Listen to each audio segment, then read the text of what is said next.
நமக்கு தெரிஞ்ச பண்டைய கால நாகரிகங்கள்னா எகிப்து, மெசபொட்டோமியா, பிரமிடுகள், கடவுள் ராஜாக்கள் இதெல்லாம் தான் ஞாபகத்துக்கு வரும் இல்லையா? ஆனா இவங்களுக்கு இணையா சில விஷயங்கள்ல இவங்கள விடவும் ஒரு படி மேல இருந்த ஒரு நாகரிகம் இருந்திருக்குன்னு சொன்னா நம்புவீங்களா? அது மட்டுமல்ல, அந்த நாகரிகம் நாம பண்டைய உலகத்தை பத்தி வச்சிருக்கிற எல்லா நம்பிக்கைகளையும் மொத்தமா உடைக்குது. வாங்க, அந்த சிந்து சமவெளி நாகரிகத்தோட மர்மமான உலகத்துக்குள்ள நாமளும் ஒரு பயணம் போயிட்டு வரலாம்.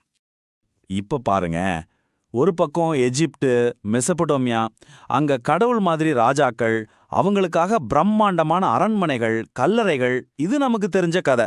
ஆனா இன்னொரு பக்கம் சிந்து சமவெளி நாகரிகம். இங்க எதுவுமே அப்படி இல்ல. அரசர்கள் இருந்ததுக்கு எந்த ஒரு தெளிவான ஆதாரமும் இல்ல. போர் நடந்ததற்கான அறிகுறியே இல்ல. ஆரம்பத்துல இருந்தே ஒரு பெரிய கேள்விக்குறியோட தான் இது தொடங்குது. நம்ம பேசிட்டு இருக்கிறது ஏதோ நேத்தோ முந்தா நாளோ இல்ல, 4000 வருஷத்துக்கு முன்னாடி இருந்த ஒரு நாகரிகத்தை பத்தி.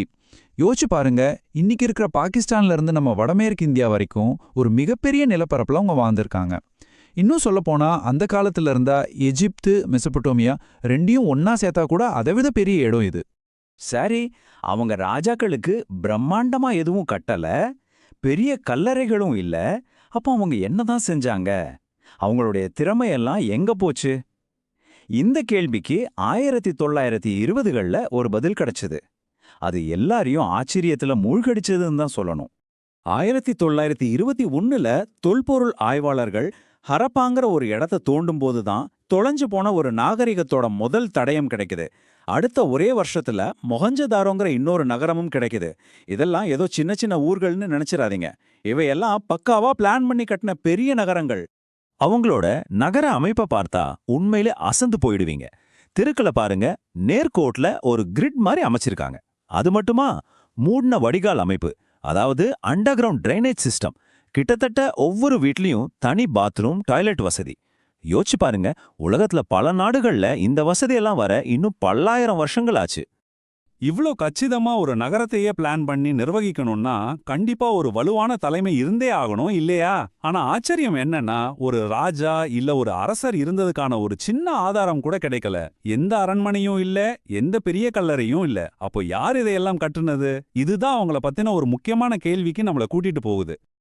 இந்த சாட்டை பாருங்களேன்.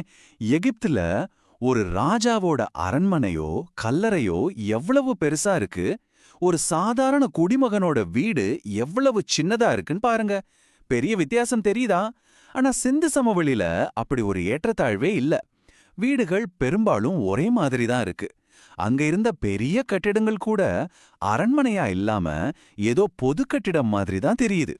வீடுகள்ல இருந்து கட்டிடங்கள் வரைக்கும் இந்த ஒரு ஒருமித்த தன்மை என்ன சொல்லுதுன்னா, அவங்க ஒரு சமத்துவமான சமூகமா வாழ்ந்திருக்கலான்னு ஆராய்ச்சியாளர்கள் நம்புறாங்க.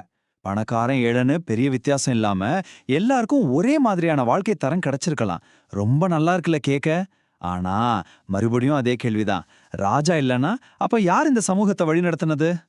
சரி, ஒருவேளை ராஜாக்கள் இல்லாம இருக்கலாம்.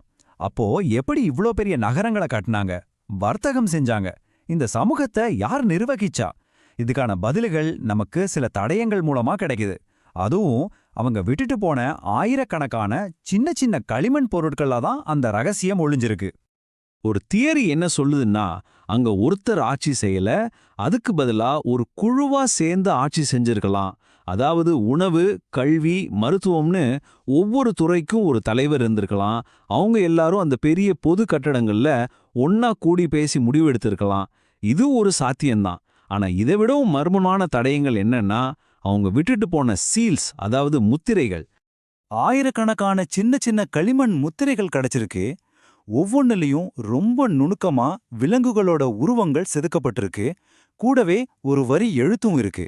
எதுக்காக இத்தனை ஆயிரக்கணக்கான முத்திரைகள் அவங்க செஞ்சாங்க? அதோட உபயோகம் தான் என்ன? சரி, முதல் தேதிக்கு வருவோம். இது ஒருவேளை பணமா இருந்திருக்கலாம். இல்லனா வியாபாரம் செய்யும்போது பொருட்களுக்கு மேல முத்திரை குத்துறதுக்காக இதை பயன்படுத்திருக்கலாம். ஏன்னா சிந்து சமவெளி மக்கள் மெசபடோமியா வரைக்கும் போய் வியாபாரம் செஞ்சிருக்காங்கன்னு நமக்கு ஆதாரம் இருக்கு. அங்க நம்ம பொருட்கள் கிடைச்சிருக்கு, இங்க அவங்க பொருட்கள் கிடைச்சிருக்கு. இப்போ ரெண்டாவது தியரி, ஒருவேளை இது மத சம்பந்தப்பட்ட விஷயமா இருக்கலாம். உதாரணத்துக்கு இந்த பசுபதி முத்திரைய பாருங்க. விலங்குகள் சூழ ஒரு உருவம் உட்கார்ந்திருக்கு. இது ஒரு கடவுளோட உருவமா இருக்கலாம்னு சொல்றாங்க. இல்ல சிம்பிளா இது ஒரு அடையாள அட்டையா கூட இருக்கலாம். ஒவ்வொரு குடும்பத்துக்கும் ஒரு சின்னம் மாதிரி. வியாபாரமா, மதமா, அடையாள அட்டையா? எது உண்மை? துரதிர்ஷ்டவசமா நம்மால உறுதியா எதையும் சொல்ல முடியல. அதுக்கு காரணம் அந்த முத்திரைகள்ல இருக்கிற எழுத்துகள். அது என்ன மொழினே நமக்கு இன்னும் தெரியல, அத நம்மால படிக்க முடியல. அந்த எழுத்துக்களோட ரகசியத்தை உடைக்கிற வரைக்கும் அந்த மக்கள் யாருங்கிற முழு உண்மையும் நமக்கு தெரியாமலே தான் இருக்கும். ஆக மொத்தம் இதுவரைக்கும் நமக்கு கிடைச்சிருக்கிற தகவல்களை வச்சு பார்த்தா சிந்து சமவெளி ஒரு பரந்த ரொம்பவே அட்வான்ஸ்டான அதே சமயம் ரொம்ப அமைதியான நாகரிகமா தெரியுது. குறிப்பா அங்க ஆயுதங்களே கிடைக்காதது அவங்க போர் செய்யாத மக்களுங்கிற எண்ணத்தை ரொம்பவே வலுவாக்கிச்சு. ஆராய்ச்சியாளர்கள் முதல்ல சில பொருட்களை கண்டுபிடிக்கும்போது அதெல்லாம் ஈட்டி, வாள் மாதிரி ஆயுதங்களா இருக்கும்னு தான் எதிர்பார்த்தாங்க. ஆனா அத பக்கத்துல போய் ஆராய்ஞ்சு பார்த்தாதான் ஒரு ட்விஸ்ட் காத்திருந்தது. அது எதுவுமே கூர்மையா இல்ல, எல்லாமே மழுங்கலா இருந்துச்சு. இத வச்சு சண்டை போட முடியாது. ஒருவேளை விவசாயத்துக்கோ இல்ல வேற ஏதாவது கைவினை வேலைகளுக்கோ பயன்படுத்தி இருக்கலாம்னு முடிவுக்கு வந்தாங்க. இந்த கண்டுபிடிப்பு அவங்க ஒரு அமைதியான சமூகம்ங்கிற கருத்துக்கு இன்னும் ஒலு சேர்த்தது. அவங்க பெரிய படைகளை உருவாக்குறதுக்கு பதிலா பெரிய நகரங்களை உருவாக்குன மக்கள். கேட்கவே ரொம்ப நல்லா இருக்கு இல்லையா? ஒரு அழகான கற்பனை மாதிரி. ஆனா கதை இங்க முடியல. இந்த அழகான சித்திரத்தை கலக்கிற மாதிரி ஒரு ஆதாரம் கிடைச்சது. தோண்டி எடுக்கப்பட்ட சில எலும்புக்கூடுகள்ல வன்முறையா தாக்கப்பட்டதற்கான அடையாளங்கள் இருந்துச்சு. பயங்கரமான காயங்கள். இப்போ ஒரு பெரிய முரண்பாடு வருது. ஆயுதங்களே இல்லாத ஒரு இடத்துல ஒருத்தர் இன்னொருத்தரை எப்படி இவ்வளவு கொடூரமா தாக்கியிருக்க முடியும்? அமைதி, சமத்துவம்னு நம்ம நினைச்ச ஒரு சமூகம், ஆனா இப்போ ஒரு இருண்ட பக்கமும் இருக்குமோன்னு தோணுது. மத்த எல்லா நாகரிகங்கள்ல இருந்து முற்றிலும் மாறுபட்டிருந்த இந்த மக்கள் திடீர்னு எப்படி மொத்தமா காணாம போனாங்க? அவங்க சமூகத்தோட ரகசியங்கள், அவங்களோட வீழ்ச்சிக்கான காரணம், இது எல்லாத்துக்குமான பதில் அவங்களோட அந்த தொலைந்து போன மொழியில தான் ஒளிஞ்சிருக்கு. அந்த எழுத்தை நம்மால படிக்க முடியாத வரை சிந்து சமவெளி நாகரிகம் வரலாற்றோட மிகப்பெரிய தீர்க்கப்படாத